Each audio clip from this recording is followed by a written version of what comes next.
கிருஷ்ணா நதி தீரத்துல இருக்கிற கோதாவரிபுரம் அப்படிங்கிற ஒரு அழகான கிராமம் அது.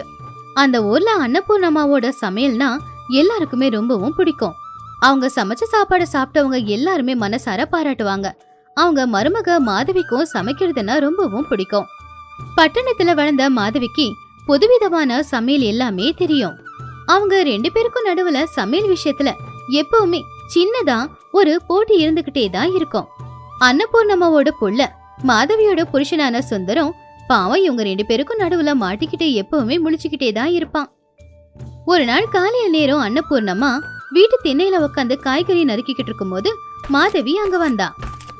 அத்தை, ஒவ்வொரு வருஷமும் நடக்கிற மாதிரி சமையல் போட்டி இந்த வருஷம் நம்ம ஊர்ல நடக்க போகுது இல்லையா, அது இன்னைக்குதான். இந்த வருஷமும் நீங்க தான் ஜெயிப்பீங்கன்னு ஊருக்காரங்க எல்லாரும் பேசிக்கிறாங்க. இதுல ஊஜனங்க சொல்றதுல என்ன தப்பு இருக்கு? ஒவ்வொரு வருஷமும் இந்த சமையல் போட்டியில ஜெயிக்கிறது நான் தான். அது உனக்கும் நல்லாவே தெரியுமே. நான் ஒன்னும் இந்த காலத்து சமையல சமைக்கிறவ கிடையாது. அந்த காலத்துல எங்க அம்மாவும் பாட்டியும் கத்து கொடுத்த சமையல சமைக்கிறவ. அப்ப நான் தானே ஜெயிப்பேன். உண்மைதான் அத்தை, உங்க கைப்பக்குவம் நல்லா இருக்கும் அப்படின்னு எனக்கும் தெரியும். ஆனா இந்த தடவை போட்டியில நானும் கலந்துக்க ஆசைப்படுறேன். எனக்கு ரொம்ப நல்லா வர அந்த தேங்காய் சாதமும் மாங்காய் பச்சடியும் செஞ்சா நானும் கலந்துப்பேன்ல. ஓஹோ, பட்டணத்து சமையல் கிராமத்து சமையல தாண்டி போயிடுமா என்ன? சரி, பரவாயில்ல, நீயும் போட்டியில கலந்துக்கோ. மாமியார் சமையல் ஜெயிக்குதா மருமக சமையல் ஜெயிக்குதான்னு பாக்கலாம். அப்பதான் சுந்தரம் வேக வேகமா வீட்டுக்குள்ள வந்தான். அவனுடைய முகம் வாடி போயிருந்துச்சு. ஒரு பயமும் இருந்துச்சு. அம்மா மாதவி, ஊர் தலைவர் இப்பதான் பஞ்சாயத்துல ஒரு விஷயம் சொன்னாரு. இந்த வருஷ சமையல் போட்டி சாதாரணமா இருக்காதான். என்னடா சொல்ற? சமையல் போட்டியில பெருசா என்ன மாற்றம் வந்துட போகுது? உப்பு காரத்தை குறைச்சி சமைக்க சொன்னாங்களா? அது இல்லம்மா, 2 நாளைக்கு முன்னாடி காத்து மழை அடிச்சது இல்லையா, அதுக்கு தான் கிராம தேவதை கோவமா இருக்குன்னு அதை குறைக்கிறதுக்கு முடிவு பண்ணியிருக்காங்க. இன்னைக்கு சாயந்தரம் சூரியன் மறையிற வரைக்கும் யாரும் வீட்டில் அடுப்பு பற்ற வைக்க கூடாதான். அடுப்பும் பற்ற வைக்க கூடாதான், விறகையும் எரிக்கவும் கூடாதான். என்னங்க இது? நெருப்பு இல்லாம எப்படி சமைக்க முடியும்? இது அசாத்தியம். அப்படின்னா போட்டி கிடையாதா? அதுதான் இல்ல, போட்டியெல்லாம் தள்ளி வைக்கல. ஆனா நெருப்பே இல்லாம யார் ஒருத்தவங்க அருமையான சமையலை செய்யறாங்களோ அவங்க தான் இந்த போட்டியில ஜெயிச்சவங்கலாம். அவங்களுக்கு பரிசுன்னு தெரியுமா? தங்க கரண்டி. நெருப்பு இல்லாத சமையலா? எங்க தாத்தா காலத்துல இப்படி ஒண்ணு நடந்ததா நான் கேள்விப்பட்டேன். ஆமா, நம்ம ஊரு ஆத்துக்கு நடுவுல சின்னதா ஒரு தீவு இருக்குதாமா. அங்க சூரியகாந்தி கல்லு அப்படின்னு பெரிய பெரிய பாறைங்க நிறைய இருக்காம். வெயில் பட்டு அந்த பாறைங்க அனலா கொதிக்குமா. அந்த பாறைக்கு மேல பாத்திரம் வச்சா சீக்கிரமாவே பாத்திரம் சூடேறிடும். நெருப்பு பயன்படுத்தாமையே அந்த பாத்திரத்துல அழகா சமைச்சு எடுத்துடலாம். அட அப்படியா அத்தை, இது நல்ல யோசனையா இருக்கே. அப்படின்னு நாம முதல்ல சமைக்கிறதுக்கு தேவையான எல்லாத்தையும் எடுத்துக்கிட்டு அந்த தீவுக்கு போயிடலாம். அங்கிருந்து சமைச்சு முடிச்சிட்டு அத போட்டிக்கு கொண்டு வந்துடலாம். அப்படின்னா நான் போய் ஒரு படகை பேசிட்டு வரேன். அதுக்குள்ள தேவையான எல்லாத்தையும் நீங்க எடுத்து வைங்க. கொஞ்சம் நேரத்துக்கு அப்புறமா அன்னபூர்ணம்மா, சுந்தரம், மாதவி எல்லாருமே சமைக்கிறதுக்கு தேவையான எல்லா பொருட்களையும் படகுல வச்சுக்கிட்டு ஆத்துக்கு நடுவுல இருக்கிற அந்த தீவுக்கு ரொம்ப உற்சாகமா போய் சேர்ந்தாங்க. அந்த தீவுல பச்சை பசேல்னு மரங்களோட பார்க்கவே அந்த தீவு ரொம்ப அழகா இருந்துச்சு. ஆகாயத்துல சூரியன் பளபளன்னு ஜொலிச்சுக்கிட்டு இருந்தான். பாத்தியா மாதவி, இதுதான் அந்த சூரியகாந்தி கல்லு. காலையில இருந்து சூரியனோட ஒளிப்பட்டு எவ்வளோ அனலா இருக்கு பாரு. இப்ப இந்த கல்லு மேல நம்ம பாத்திரத்தை வச்சோம்னா சமையல் நடக்கும். உண்மைதான் அத்தை, கல்ல தொட பார்த்தா பக்கத்துல போகும்போது அனல் அடிக்குது. இந்த கல்ல சமைக்கிறதுக்கு நெருப்பெல்லாம் தேவையில்லை. நம்ம ரொம்ப அழகாவே சமையல செஞ்சிடலாம் போல. சரி சரி, பேசிக்கிட்டு இருக்க நேரம் இல்ல. இங்க 2 கல் இருக்கு. இந்த ஒரு கல்லுல நான் என் சமையல ஆரம்பிக்கிறேன். இன்னொரு கல்லுல நீ சமையல ஆரம்பி. சீக்கிரமா சமையல் செஞ்சு முடிச்சிடணும். சரிங்க அத்தை, நான் ஏற்கனவே தேங்காய் எல்லாம் துருவிதான் கொண்டு வந்திருக்கேன். பாத்திரம் வச்சு சாப்பாடு வெந்ததுமே அந்த தேங்காவை வதக்கி போட்டு தேங்காய் சாதம் செஞ்சிடுவேன். ஆனா அத்தை, இந்த சூரியகாந்தி கல்லை பத்தி உங்களுக்கு எப்படி தெரிய வந்துச்சு? நான் பட்டணத்துல எத்தனையோ புத்தகத்தை படிச்சிருக்கேன். ஆனா இந்த கல்லை பத்தி நான் எப்பவும் கேள்விப்பட்டதே இல்லையே. படிக்கிறவங்களுக்கு எல்லாமே தெரியணுன்ற அவசியம் இல்ல மாதவி. பெரியவங்களுக்கு தெரிஞ்ச நிறைய விஷயம் சின்னவங்களுக்கு தெரியாது. எங்க அம்மா காலத்துல இதெல்லாம் இருந்துச்சாம். அந்த காலத்துல முனிவர்கள் எல்லாரும் காட்டுல தான் தவம் செஞ்சுக்கிட்டு இருப்பாங்களாம். அங்க நெருப்ப பயன்படுத்த மாட்டாங்களாம். அப்போ இயற்கையா எங்க அனல் இருக்கு, எது செய்யலான்னு தேடி அவங்களா கண்டுபிடிச்சதுதான் இந்த மாதிரி சில விஷயங்கள். இது இந்த காலத்து பசங்களுக்கெல்லாம் தெரியாது. என்ன இருந்தாலும் பெரியவங்க பெரியவங்க தான் அத்தை. அவங்க அனுபவத்துக்கு முன்னாடி எந்த புத்தகமும் கூட தோத்துதான் போகும். 2 பேரும் ஆளுக்கு ஒரு கல்ல வச்சு சமையல் ஆரம்பிச்சாங்க. நெருப்பில்ல அப்படிங்கறதுனால அங்க புகையும் இல்ல, அனலும் இல்ல. வெறும் கரண்டியால வதக்குற சத்தமும் அங்க இருக்கிற அந்த தண்ணியோட சத்தமும் தான் கேட்டுச்சு. அத்தை, இந்த எண்ணெய் கத்திரிக்காய் குழம்புக்கு என்ன மசாலாவை நீங்க அரைச்சு போடுறீங்க? நீங்க எப்ப எண்ணெய் கத்திரிக்காய் குழம்பு வச்சாலும் அந்த வாசமே மூக்க தொலைக்குது அத்தை.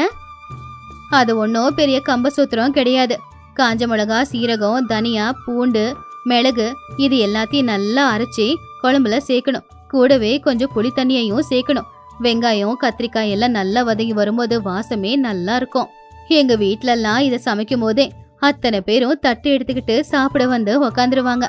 சரி சரி, நீ அந்த தேங்காய் பூ சாதம் எப்படி பண்ண போற? வெறும் தேங்காய் பூவை சாதத்துல போட்டு கலந்துருவியா என்ன? ஐயோ இல்லத்த, தேங்காய் பூவை அப்படியே போட்டா நெஞ்சு கரைக்கும் இல்லையா? அதனால நல்ல இலசான தேங்காவை துருவி அத ஒரு நல்ல துணியில போட்டு பிழிஞ்சா நல்ல தேங்காய் பால் வரும்.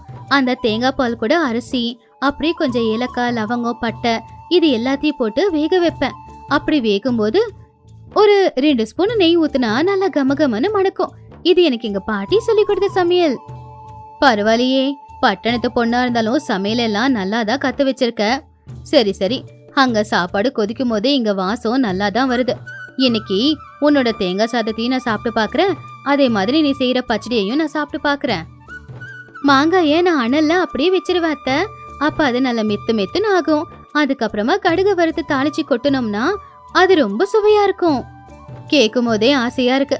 சரி சரி, இப்பதான் குண்டாவை இந்த பாறையில வச்சேன். அனலே இல்லனாலும் அது எப்படி சூடா கொதிக்குது பாரு. ஆமா அத்தை, நானும் குண்டாவை வச்சு தண்ணிய ஊத்தி வச்சேன். தண்ணி கொதிக்க ஆரம்பிச்சிடுச்சு. இப்ப ஊற வச்ச அரிசிய இந்த தண்ணியில போடணும். கொஞ்ச நேரத்துல சுந்தரம் மறுபடியும் படகு எடுத்துக்கிட்டு அங்க வந்தான். மாமியார் மருமக 2 பேரும் சமைக்கிறத பார்த்து அவன் ஆச்சரியப்பட்டான்.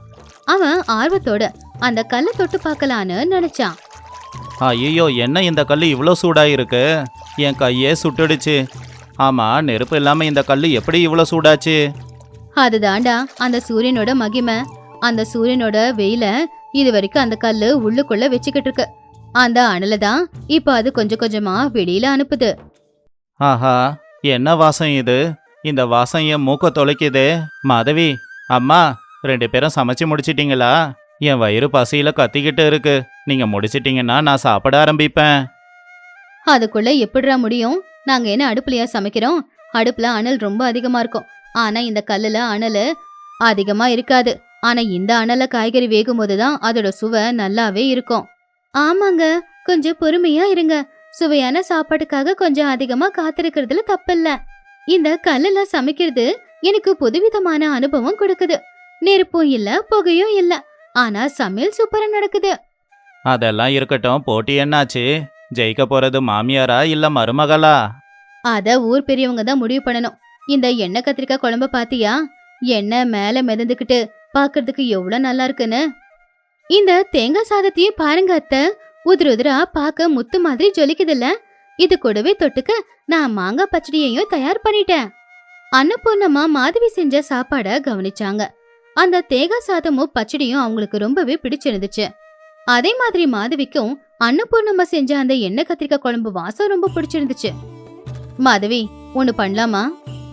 என்னங்க அத்தை? நான் செஞ்ச எண்ணெய் கத்திரிக்காய் குழம்புக்கு கொஞ்சம் தேங்காவை துருவி போட்டா நல்லாதான் இருக்கும். அதான் நீ தேங்காய் சாதம் செஞ்சிருக்கல, பேசாம அந்த தேங்காய் சாதத்துக்கு நான் செஞ்ச இந்த எண்ணெய் கத்திரிக்காய் குழம்பு வச்சு சாப்பிட்டா நல்லா இருக்கும். 2த்தையும் கலந்துடலாமா? உண்மையாவா அத்தை? நீங்க செஞ்ச சாப்பாடோட என்னோட சாப்பாடு சேர்த்து சாப்பிட போறீங்களா? இதை விட பெருமை வேற என்ன எனக்கு இருக்க போகுது? பரவாயில்லையே, மாமியாரும் மருமகளும் ஒன்னா சேர்ந்துட்டீங்களா? அப்ப இந்த தடவை ஊர் தலைவருக்கு விருந்து சாப்பாடு தான். ஆமாட சுந்தரம், பழைய சமையலும் புதிய சமையலும் கலக்கும் போது வர சுவை தனியாதான் இருக்கும். நான் அந்த காலத்து சமையல் செஞ்சிருக்கேன், என் மருமக இந்த காலத்து சமையல செஞ்சிருக்கா. 2த்தையும் கலந்து சாப்பிடும் போது நல்லாதான் இருக்கும். அப்படின்னா அத்தை, நான் செஞ்ச இந்த தேங்காய் சாதத்தை வாழை இலையில நடுவுல போட்டு அதுக்கு மேல நீங்க செஞ்ச இந்த எண்ணெய் கத்திரிக்காய் குழம்பு ஊத்தி பக்கத்துல நான் செஞ்ச இந்த பச்சடியையும் வச்சு சாப்பிட்டா ரொம்ப நல்லா இருக்கும். மாதவி, நீ சொல்றத கேக்கும் போதே இப்பவே சாப்பிடணும் போல இருக்கு. நெருப்பே இல்லாம சமைச்ச இந்த சாப்பாடு ரொம்ப சுவையாவும் இருக்க போகுது. கொஞ்ச நேரத்துல சமையல் முடிஞ்சதும் அவங்க 3 பேருமே சமைச்ச சாப்பாடை எடுத்துக்கிட்டு ஊருக்கு திரும்பி வந்தாங்க. ஊருக்குள்ள அந்த போட்டியில கலந்துக்கிட்டவங்க எல்லாருமே ஊருக்கு நடுவுல இருக்கிற ஒரு மரத்துக்கு கீழே வந்து நின்னுக்கிட்டு இருந்தாங்க. எல்லாரும் தண்ணியில ஊற வச்ச அவல்ல வெல்லத்தையும் அப்படியே பழங்களையும் தண்ணியில ஊற வச்ச பருப்பையும் மட்டும்தான் எடுத்துக்கிட்டு வந்திருந்தாங்க. அப்ப ரங்கம்மா பாட்டி ஊரோட தலைவர் முன்னாடி வந்து நின்னு ரொம்ப சோர்வா பேசினாங்க.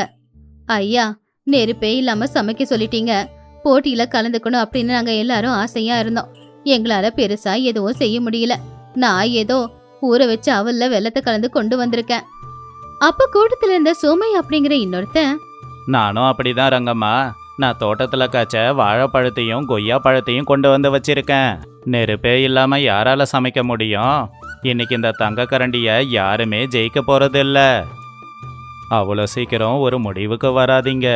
நம்ம ஊர்ல நாம நினைச்சு பார்க்காத அளவுக்கு திறமசாலிங்க இருக்காங்க. ஏன் நெருப்பை பயன்படுத்தி சமைச்சாதான் சமையலா? நமக்கு இயற்கையா கிடைக்கிற இந்த சூரியனோட அனலை யாரும் பயன்படுத்த மாட்டீங்களா? யாருமேவா சூடா சமைச்சு கொண்டு வரல? அப்பதான் அன்னபூர்ணம்மா மாதவி 2 பேரும் முன்னாடி வந்தாங்க. அவங்க கையில ஒரு தட்டு இருந்துச்சு. அதுல வாழை இலையால மூடி வச்சிருந்த சாப்பாடும் இருந்துச்சு. நாங்க பண்ணிருக்கோங்க ஐயா. ஆத்துக்கு நடுவுல தீவு இருக்கே, அந்த சூரியகாந்தி கல்லு, அதுலதான் நானிய மருமகளும் சமைச்சிருக்கோம். நான் செஞ்ச எண்ணெய் கத்திரிக்காய் குழம்பும் என் மருமக செஞ்ச தேங்காய் சாதமும் இருக்கு. ஊர் தலைவர் அந்த வாழையிலையை எடுத்து பார்த்தாரு. அது எடுத்ததுமே அதுல இந்த வந்த மனம் ரொம்பவும் நல்லா இருந்துச்சு. சாப்பாடும் ரொம்ப சூடாவும் இருந்துச்சு. இத பார்த்து ஊர்ஜனங்க எல்லாருமே ரொம்பவும் ஆச்சரியப்பட்டாங்க. அப்ப ஊர் தலைவர் ஒரு ஸ்பூனை வச்சு அந்த சாப்பாட வாயில போட்டு பார்த்தாரு. உண்மையிலேயே அனலே இல்லாம நெருப்பே இல்லாம சமைச்ச சாப்பாடா இது அப்படின்னு அவருக்கே ரொம்ப ஆச்சரியமாயிடுச்சு. ஆஹா, இது சமையல் இல்ல, இது அதிசயம். அன்னபூர்ணாமா, நீங்க செய்யற அந்த எண்ணெய் கத்திரிக்காய் குழம்பு எப்படி இருக்கும்னு எனக்கு நல்லா தெரியும். அதுல எப்பவுமே அளவான எண்ணெய் ஊத்தி நல்ல மசாலாக்களை தட்டி போட்டிருப்பீங்க.